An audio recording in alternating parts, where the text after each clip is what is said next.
To yanzu kuma sai a gyara zama don sauraron shirin Hadari Gabas. Hadari Gabas shiri ne da ke duba wainar da ake toyawa a siyasa. A yau ne muka samu masaniyar gargaɗi da gwamna mai ci ya aike wa hakimai da jigatai kan kyaututtukan da sanata yake basu na daga motoci da babura.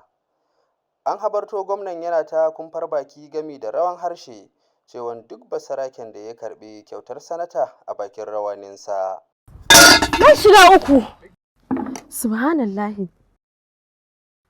Wai me ke faruwa ne? Duk kun bi kun ruɗe haka. Menene matsalar ne? Habaran kai daɗi. Ka dubi yadda gwamnatin nan take barazana ga sarakunanmu da cin zarafi. Ina ga mu talakawa. Hatta ma'aikata ma a tsorace suke. Gaba ɗaya an zuba tsoro a zukatan al'umma. Ga alƙawarka da ake wa talakawa an kasa cikawa. Hatta ga matasa.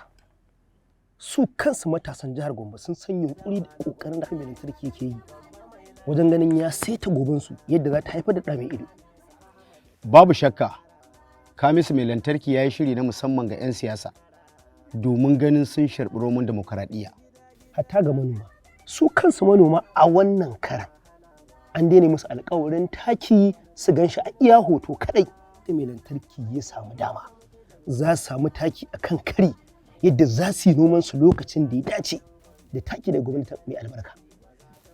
To bugu da ƙari, an daina takura wa al'ummar jihar Gombe da wannan haraji, sannan kuma da irin munanan baƙaƙen maganganu na tozarci da wannan gwamnatin take musu.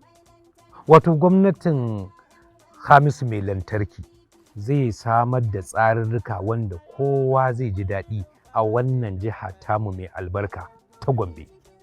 Ƙuri'armu ita ce makamin ƙare danginmu kuma tana hannunmu. Kuma ita ce kaɗai hanya da kundin tsarin mulki na wannan ƙasar tamu mai albarka Najeriya ta fitar da shi domin kawo shugabanni masu adalci da kuma korar marasa adalci. Haka sufuri, Honorable Hamisu mai lantarki ya yi alkawarin zai inganta harkar sufuri na jihar nan wajen samar da ababen hawa ga al'umma yadda za su ji sauƙi wajen sufuri. Kuma motoci za a kawo sababbi ba waɗannan tsofaffin motoci da ake wa fenti ba a yanzu. Bayan wannan 'yan kwangila ya ce za su dara, ai da su zai yi. Ma'ana duk wani kamfani da yake neman kwangila in dai har ya bi sharuɗin neman kwangila to ya nema za a bashi. Gwamnati ce ake yi ba ta family and friends ba, ta kowa da kowa. Ina gaya muku Honorable Kamisu Ahmad mai lantarki mutum ne mai nagarta, mutum ne da yake jiɓartar lamarinmu musamman talakawansa. Kenan za a ba wa mata dama a gwamnatin mai lantarki ta dama da mu? Ƙwarai da gaske. Ni ma na amince. Ni ma na amince. Na amince. Ni ma na amince. Tabbas ni ma na amince. Ni ma na amince. Ashe dai ba ni kaɗai na amince ba. Kuma kun amince. To ai ni ma na amince. To kun gani duk mun amince.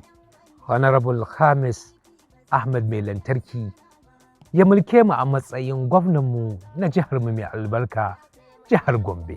Tabbas jihar Gombe sai Khamis Ahmad mai lantarki.